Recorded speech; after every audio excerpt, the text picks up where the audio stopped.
Hello, I'm Richard Chambers, the Senior Advisor of Risk and Audit at Audit Board, and welcome to another in my continuing podcast series, Speaking of Risk and Audit. In a kind of a unique setting this week, we're here at the Audit Board's Audit and Beyond Conference, and I'm really delighted today to be joined by Michael Rasmussen and Renee Murphy. Michael is an internationally recognized GRC analyst and thought leader and speaker with more than 30 years of experience, focusing on enterprise GRC strategy, processes, and technology. And Renee is the founder of the Storytellers Circle, a community that equips corporate professionals to command any room with confidence and clarity. Welcome to both of you to our podcast this week. It's a pleasure to be here. GRC professionals have really faced a lot of challenges these last few years. The 2020s will go down in history as, certainly up to this point, the most tumultuous decade, particularly when it comes to risk and the velocity and volatility of risk. And so I know we've got a lot of GRC practitioners who are tuned in to our podcast, and I'd like to probe a couple of questions with you where you might be able to provide some insight that'll help them navigate the challenges they face. And certainly there's been no challenge that's been any greater in this decade than just the continued cyber risks that organizations face. We've even seen in the last few days how compelling that can be when things aren't working right. So I guess my first question is, are we cyber resilient enough to survive the next AI-driven attack? So Michael, I might ask you to kick us off on that. I would say generally no. I mean, I think some organizations are definitely better than others, but there needs to be so much refocus and retooling in this context. The AI is great. It helps us advance cyber itself, but it also is being used by the perpetrators too.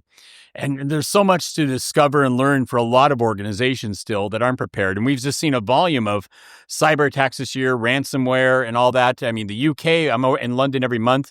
The retail industry in the United Kingdom has just been devastated with cyber attacks and ransomware. And not all that's AI related, but we're just seeing this increased focus. In fact, the most popular blog I ever wrote in my career, and I've been writing blogs for 25 years, was last year. It was the death of the CISO, the Chief Information Security Officer. Because to me, it's more than information security. It's about digital risk and resilience to deliver digital trust. And AI is a key component to enable that, but it's also a key component to disable and attack that and bring the organization down. Renee, you're doing a lot of research specifically on AI. I am. Well, here's what I would say, right? I would say that this is it's just one more thing in our journey down the road of being better technologists, right? So if we think back to bring your own device.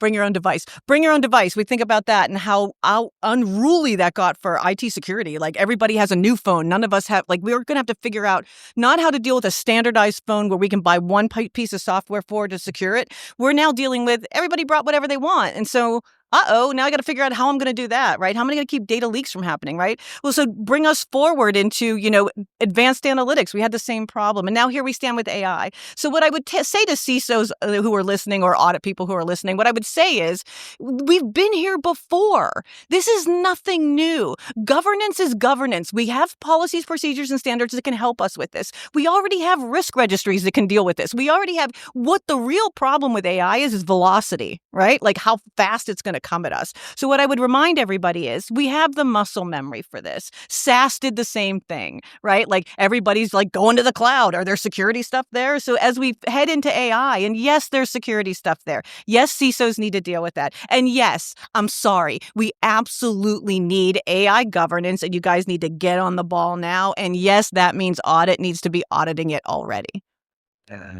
We're also in a period of a lot of regulatory volatility in the U.S.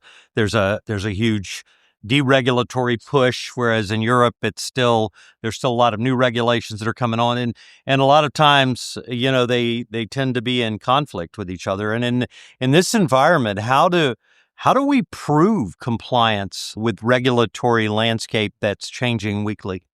Well, we need infrastructure for it, the architecture that can help us from the horizon scanning to the here and now reg change to how that impacts our policies, process, controls. That's all critical. That regulatory change element that feeds into structured processes that's enabled by technology. One of the things I love that I'm covering in my research is the use of digital twins for risk, but also compliance. If there's significant regulatory change, deregulation, increased regulation, how do we build digital twin of our business, its processes, its services, its the control frameworks and controls on those, and then and policies as well, and reflect that regulatory change with the digital twin to model that and sort of figure out what's the best path forward for the organization, whether it's deregulation, increased regulation, or right now, depending where you're operating, maybe both. Renee, You know what? I think ironically, the thing that's going to change us in the regulatory landscape and how fast that stuff, it's like being on the rapids, right? I told somebody it's like being on the rapids. And if you've ever been on rapids with guides who are used to working with people who are never on rapids, they sometimes send down the rubber duckies so they can read the rapids and then take the path is the most easiest for everybody on the raft. So what I'm looking for is the regulatory rubber duckies. And all that is highly curated language models that have the world's regulatory stuff in it. It's constantly being updated. And then ironically, AI in your regulatory change management platform is going to help you navigate that, make it relevant to you, figure out what part of your organization has to change. But I mean, we've been through this too, right? Like I feel like CSRD and stuff like that, like every time we run into privacy regulation. Like I remember for a lot of years just talking to CISOs like ad nauseum about what they're going to have to do to kind of standardize their security stuff. Like we have 500 controls. No, actually, you probably have 91. You're just doing them 500 times, right? And so for them to find their way around that, I always told everybody, if you are an international company, you find the country that holds you to the highest watermark, and that's what you do.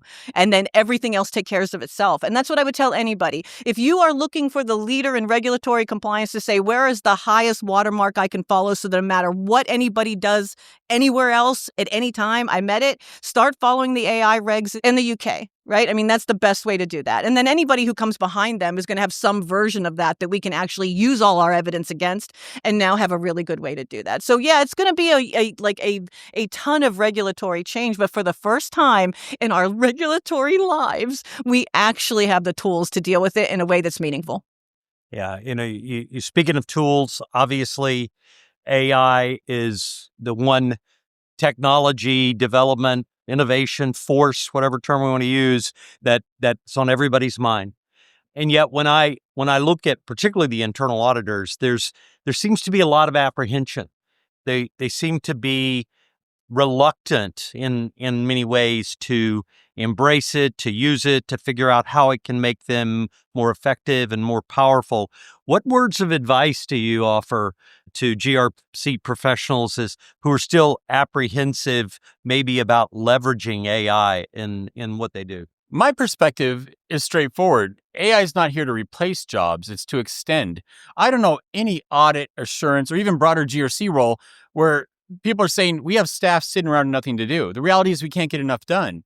AI takes a lot of the grunt work out of stuff that's actually really boring and trivial at times and empowers us to get more done and do more critical thinking. Yeah, Renee. Accountants didn't lose jobs because of Excel. I'm not going to lose jobs because of Gen AI, right? I'm a writer. I'm not going to lose jobs because of that. And I kind of remind people that if you want AI to get smarter, we have to create more and more original work. Otherwise, it doesn't get any smarter, right? It just starts to decay. So we have a lot of work to do here to keep the AI smart, and that takes people in the process. What I hope for is that AI takes hold. We all start leveraging it to be better at what we do. But the human touch that we are required to put for regulatory compliance becomes invisible to us, right? Like we are doing that. We are very much involved in how AI is working. The other thing is, how do you go from a black box to a glass box? Because that's what we have to do. We have to be completely transparent with it. And how do we expect auditors who, when they finally trust a system, it's because they audited the system? How do we get them smart enough to say, all right, you're going to use this AI model, you're going to use it in this platform? I know enough about that to know whether it's right or wrong, right? Like that's where we have to get them, because they're going going to use this stuff and I still need oversight of it. What am I going to do? Trust the AI to do its own oversight? Of course not, right? I still need people to do that. So yeah, I would challenge auditors specifically, like get to know AI, get some AI certifications under your belt. If you're not technical, it doesn't matter. Neither is that, right? Just really start to understand it. And the other thing I would say is everybody on Earth who thinks they're going to deploy AI, like homegrown AI in their environment, like, man, you better have data management figured out. You better be a level 5 in maturity. Your audit team better be really good at getting you there, because if that's not true, you can't do AI. So, we really have a lot of like homework to do. We got a lot of cleanup to get done. And then we're going to go deploy that stuff in our environments. We're going to make ourselves more efficient. We're going to take away the, sneaker net and the grunt work. And we're going to become really smarter. I always say, like, the smartest people in the organization are the auditors. Like, they really know what's going on.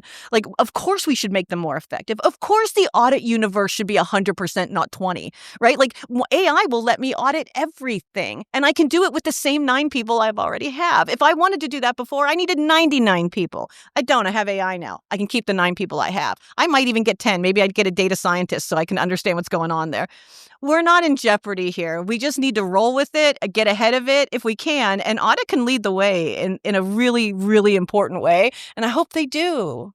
Well, I got to say, your attitudes are very refreshing, because I do sense, and I mean, I've been in this profession for 50 years, I do sense more anxiety over this technological development than any that have come before. And I was around during the introduction of desktops, laptops, smartphones, internet. I mean, really, I think we are, and maybe what it is there's so much hyperbole out there about it that it's somewhat intimidating.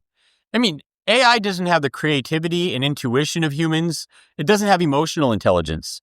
AI is good at math and predictions and things like that, but it might find an incident, but it can't tell you the motives and all the things that influence that incident.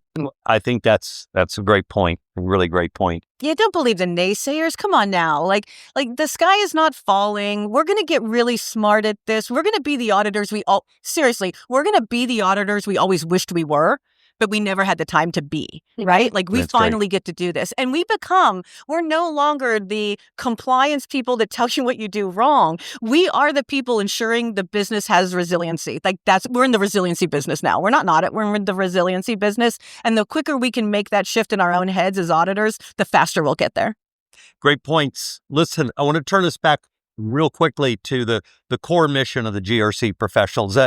And I guess my question is, are they in control of the risks in the business that they don't own? In other words, we're called upon to make, the number one thing I hear from audit committees when they talk about the internal auditors is, when I say, what are you looking for? They go, no surprises. But yet in this environment, there are half dozen surprises a day, right? So how do GRC professionals, how do they navigate an environment where there's so much expectations on them to help the organization avoid surprises when they don't own the risks? And oftentimes the risks maybe are not very transparent. They have to be strong facilitators of risk and control management and engage the business. When we talk like enterprise risk manager, the chief risk officer, they're not really managing risk. They're actually if they're doing it right, they're facilitating these risk discussions with the business and helping different areas of the business see across the spectrum of risks that might be too focused on silos and islands by themselves. And so to me, it's a lot about facilitation or orchestration of risk across the business, but it's getting that business engaged and ownership of it. I was teaching my risk and resilience workshop in Amsterdam 2 years ago, almost to the day. And one head of risk for a medical device manufacturer was there. And he told the story. He's getting hired as the chief risk officer in the interview process. And the CEO, CFO, COO are in the room. And the CEO looks at him and says, you want to be our new chief risk officer? What does that mean to me as the CEO and these other executives? And he looks him in the eye and says, it's my job, if I do it correctly, to ensure you have no surprises in achieving your objectives. And the CEO said, that's the best answer anybody's ever given me for risk management. And he's hired. But I mean, obviously, as you just stated, there's going to be surprises, but our job is to minimize those surprises. It's to manage uncertainty, to go through the scenarios and educate the business who actually has to own it. Yeah, good insight. Absolutely. Renee.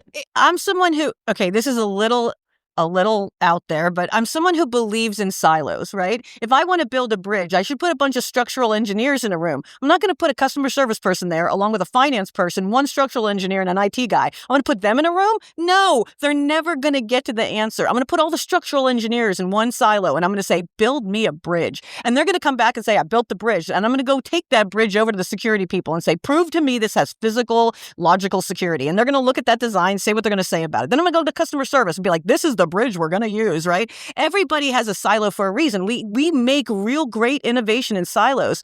The thing the risk manager has to realize is all those silos need an interface to that risk registry. All the people in those silos need to own their own risks. Our job as risk managers is to get a platform that allows us to logically, not physically. I want those people working together. I want them in their own silos, but I want to pull the data out of that silo so that I know where the systemic risk lies. When you're talking about, I don't want any surprises at the board level, those are systemic stuff. This is stuff that might have started in IT, ends up somewhere in engineering, gets recognized over in customer service, and by then we're 3 years in, right? That's the surprise. But maybe I could have found that really early on if I could have just seen it all and let them all work the way they work. So I think you can brew the coffee in its own container and then use it for cold brew. Like, you can do that. It's just that we in risk management have to be able to say, I don't want to look at individual risks. You all own that. I need to understand the systemic risks, how they all interact and how they all orchestrate so that we can eventually get to the point where there are no surprises. I don't believe in black swans. I think there are no surprises. I just think we're not good enough or imaginative enough to figure out where they might be. So yeah, data will help us get there. God bless you. I really want silos. I would build them out of concrete with rebar just to make sure no one could get out. Like, I just really think that's important. But I also think it's important that we get the data out for sure. Listen, great perspectives, Michael, Renee. Thank you so much for joining me today. To our listeners, I thank you for joining me on behalf of Audit Board for another episode of Speaking of Risk and Audit.